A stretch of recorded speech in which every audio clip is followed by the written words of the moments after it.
अखिलेश बोले सीएम योगी को पसंद है जातीय संघर्ष।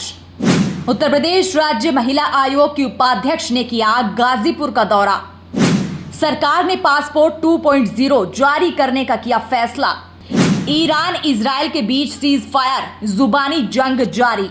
खबर गाजीपुर से है, जहां उत्तर प्रदेश राज्य महिला आयोग की उपाध्यक्ष चारू चौधरी ने गाजीपुर का दौरा किया और उन्होंने राजकीय संप्रेषण गृह का निरीक्षण किया। महिला चौपाल कार्यक्रम में भी भाग लिया गया। जेल निरीक्षण के दौरान उन्होंने बंदियों से खान पान और दैनिक जरूरतों की जानकारी ली। उन्होंने बंदियों को बेकरी प्रशिक्षण की सुविधा की सराहना की और मनोरंजन संबंधी मांगों पर उन्होंने कैरम और लूडो की व्यवस्था करने के भी निर्देश दिए। साथ ही खेलकूद की अनुमति दी गई। शौचालय और रसोई के निरीक्षण में टूटी टाइल्स की मरम्मत और नियमित सफाई के आदेश दिए गए। इसके बाद वे हेतिमपुर ग्राम पंचायत के सीएचसी केंद्र पहुंची, जहां महिला चौपाल में गर्भवती महिलाओं की गोद भराई और बच्चों का अन्नप्राशन कार्यक्रम आयोजित किया गया। उपाध्यक्ष ने महिलाओं को सरकारी योजनाओं की जानकारी दी और उनकी सभी शिकायतें भी सुनी। समाजवादी पार्टी के राष्ट्रीय अध्यक्ष अखिलेश यादव का बड़ा बयान सामने आया है। उन्होंने भाजपा पर निशाना साधते हुए कहा कि बीजेपी के पास हर क्षेत्र में स्लीपर सेल है। उन्होंने मुख्यमंत्री योगी आदित्यनाथ पर तंज कसते हुए कहा कि सीएम से ज्यादा जातीय संघर्ष किसको पसंद होगा।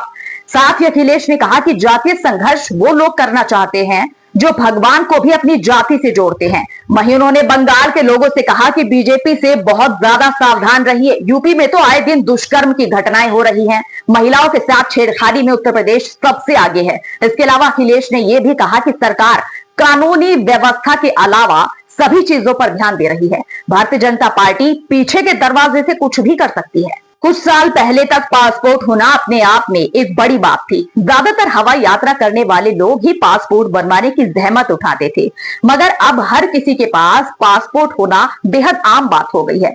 हवाई यात्रा से लेकर निवास प्रमाण और पहचान पत्र के रूप में पासपोर्ट बेहद मददगार साबित होता है। वहीं पासपोर्ट का डेटा सुरक्षित रखने के लिए सरकार ने भी पासपोर्ट 2.0 जारी करने का फैसला किया है। आपको बता दें कि ई पासपोर्ट में चिप लगी होगी और ये टेम्पर प्रूफ भी होगा। आइए आपको बताते हैं इसके अलावा इसके क्या क्या फायदे होंगे। ई पासपोर्ट की मदद से विदेश यात्रा में आसानी होगी। इससे लोगों को एयरपोर्ट पर कम इंतजार करना पड़ेगा और उनके लिए एक देश से दूसरे देश जाना भी आसान हो जाएगा। ई पासपोर्ट में लगी चिप में यूजर्स का निजी डेटा सुरक्षित रहेगा, जिससे कोई चाहकर भी डेटा के साथ छेड़छाड़ नहीं कर सकेगा। पासपोर्ट धारक की पर्सनल और बायोमेट्रिक जानकारी भी चिप में सुरक्षित स्टोर की जाएगी। ई पासपोर्ट ICAO यानी इंटरनेशनल सिविल एविएशन ऑर्गेनाइजेशन के नियमों पर खरा उतरता है। ऐसे में ये पासपोर्ट पूरी दुनिया में मान्य होगा। ईरान और इजराइल के बीच बेशक सीज फायर हो चुका है, मगर दोनों देशों के बीच जुबानी जंग अभी भी जारी है।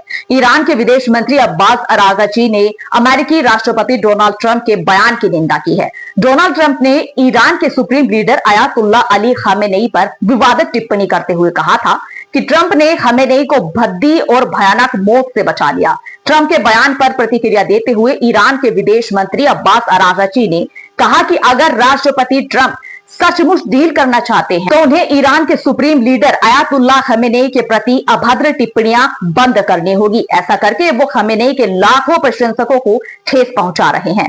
वहीं अरागची ने सोशल मीडिया प्लेटफॉर्म एक्स पर ट्वीट शेयर करते हुए कहा कि ईरान के लोग महान और ताकतवर हैं। उन्होंने दुनिया को दिखा दिया कि हमारी मिसाइलों से बचने के लिए जब इजराइल के पास कोई विकल्प नहीं बचा तो वो तुरंत अपने डैडी यानी अमेरिका के पास भाग गया।